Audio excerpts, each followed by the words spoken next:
Matthew 11 and 24 says, "Therefore I tell you, whatever you ask for in prayer, believe that you have received it and it will be yours."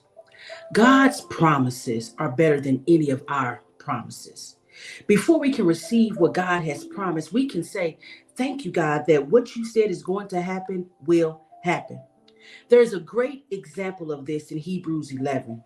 You remember Joshua and Jericho, where the walls fell down? How did they fall down?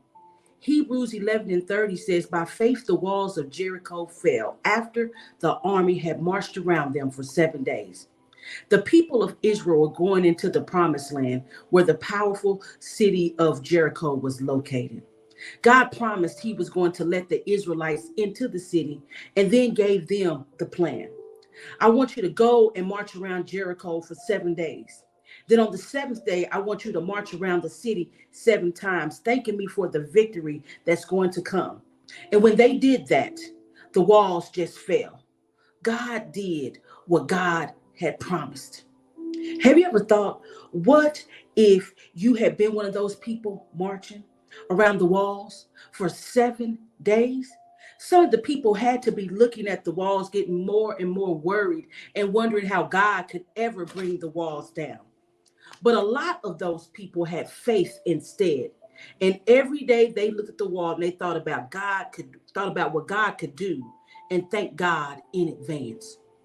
When you pray, believe God will answer. When you go to God and ask God to intervene in your situation, believe that God will do it. Remember that God says that all things work together for the good of those that love the Lord according to his will and his purpose. So we must understand that when we go to God in prayer, that we shouldn't worry. Whatever we take and lay at God's feet, we should leave it there and trust that God will answer. Trust that God is going to do what God promised. It may not come the way that we want it to come, or when we want it to come, or how we want it to come, but God will answer. God is not a man that he would lie.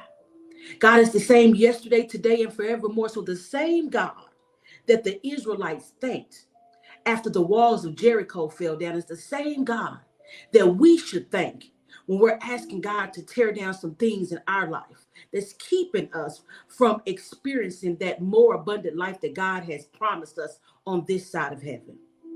Today, I want you to think about that as we reflect over where God has brought us from and how God has brought us.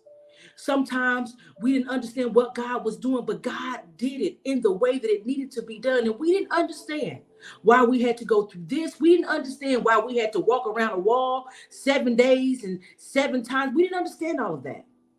All we have to understand is that our trust in God would never fail us. Today, I want to leave with you. When you pray, believe God will answer. When you pray, leave that situation with God. When you pray, know that everything will work out for your good. When you pray, know that victory is on the other side. All you have to do is trust. Matthew 11 and 24 is a reminder of us and letting us know that wherever you're asking in prayer, believe that you've already received it and that it will be yours. And go ahead and thank God for it before you even see it coming. Therefore, I tell you, whatever you ask for in prayer, believe that you have received it and it will be yours. What is your belief system like this morning? What do you believe in God for this morning? Because if you're not believing God's going to answer, why are you praying? Think about that today.